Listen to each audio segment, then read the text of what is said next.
What my subject was, I focused on the topic of the importance of individualism.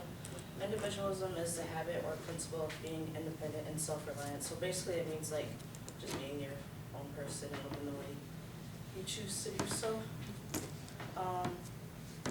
I chose this topic because throughout the book, Brave New World, the clone people are almost all identical. Also, they were conditioned to live simple lives and just be happy 24/7.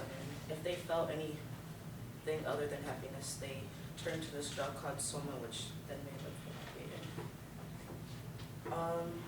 What was interesting to me was that one of the main characters in the book wanted to know more about what's happening in the world than just taking drugs and faking their happiness all the time. So this shows his individuality and how he's a bit different from the rest of the other clone people.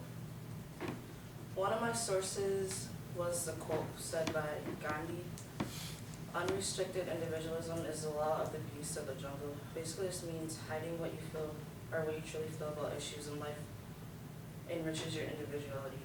You should be taking a stand and believing in what you feel is right in the world. Some background info on Gandhi is that he did several things to show his individualism in history. He wasn't afraid to speak out, and he believed and felt that others need to do the same. He inspired so many people by his voice and active individuality. Another source of mine was actually a quote as well, said by Bernard M. B. Rouge, and it states, "Be who you are and say what you feel, because those who mind don't matter, and those who matter don't mind."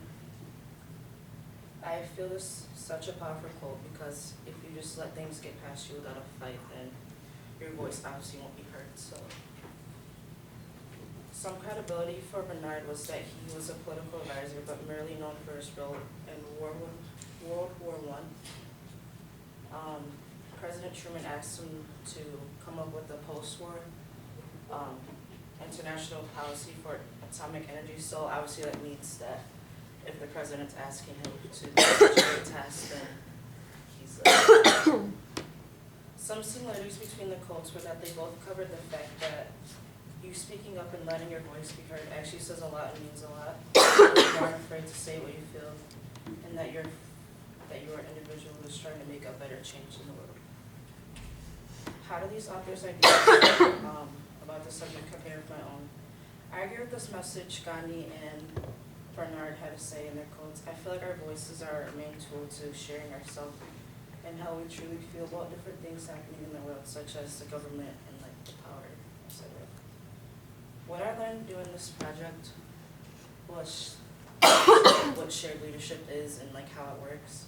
I also learned that your independent thoughts as a human being is really important and powerful and should be heard in the world. We all as people need to stand up for what's right and take charge for